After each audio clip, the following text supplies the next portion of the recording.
pendant la consultation, moi je trouve intéressant de pouvoir faire attention à ce que la personne elle soit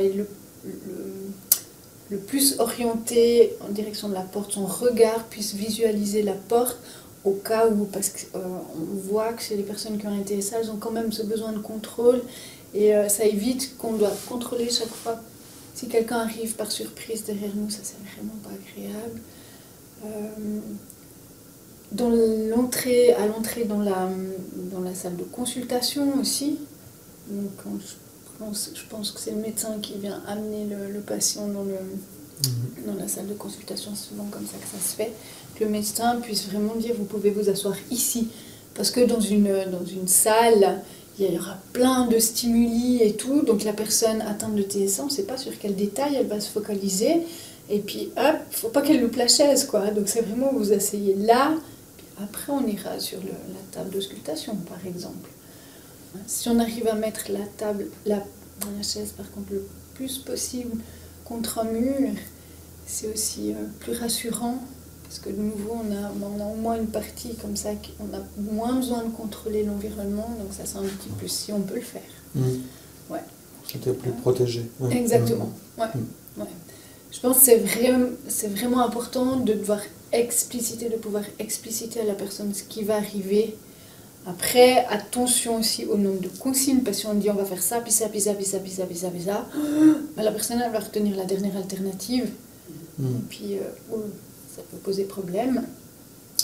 Par rapport au contact, par rapport au serrage de main, est-ce qu'on serre la main? En temps de coronavirus pas, mais sinon, est-ce qu'on serre la main au médecin ou pas? Comment je sais si je dois lui serrer la main ou pas? Peut-être que le médecin il peut dire ici on ne serre pas la main, ou qu'il tende la main vraiment au patient pour lui montrer ici qu'il faut tendre la main, puis peut-être qu'après il faut dire à la personne vous pouvez remettre le bras le long du corps. Ça peut arriver. Ça peut arriver qu'il faille dire ça. Qu'est-ce que je peux dire encore?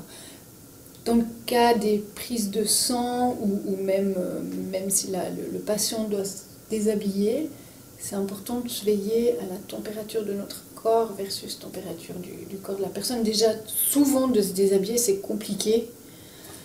Il y en a beaucoup qui disent de passer du pyjama à l'habillement, c'est déjà difficile. En plus, là, quand c'est chez un médecin et que c'est un environnement qu'on ne connaît pas, une personne qu'on ne connaît pas forcément, c'est d'autant plus délicat.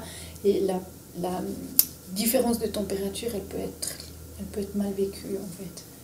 Donc, se veiller à avoir les mains chaudes, tièdes, pas forcément froides, à moins que la personne apprécie le froid. Ouais, et puis prévenir aussi avant de toucher la personne. Oui, c'est possible. Pour pas avoir non plus cet effet de surprise. Exactement, ça c'est très important. Vraiment, ouais. Après, on a quelques outils. J'ai pas montré tout à l'heure, mais le time timer, par exemple, si c'est une personne avec TSA qui vient accompagner de son éducateur, en principe, dans les institutions, en principe, on peut avoir accès à des time timers.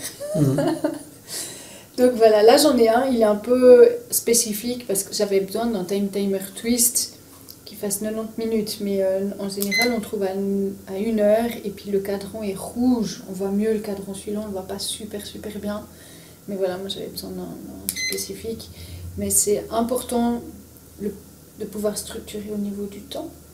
Donc ça c'est un outil où on peut dire, voilà, tu peux lire en salle d'attente par exemple, tu peux lire ton livre, pendant la consultation mettre le time timer, ou dire voilà, ça va durer le temps de 2 ou 3 chansons.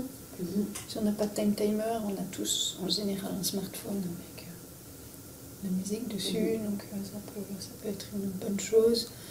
Tout au long des soins, hein, on peut proposer les palmyres ou de la musique.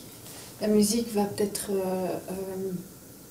la musique que la personne aime, donc chaque fois, hein, pas qu'on choisit pour elle, mais que la personne elle aime, ça va couvrir les bruits ambiants. Donc ça c'est une bonne chose aussi.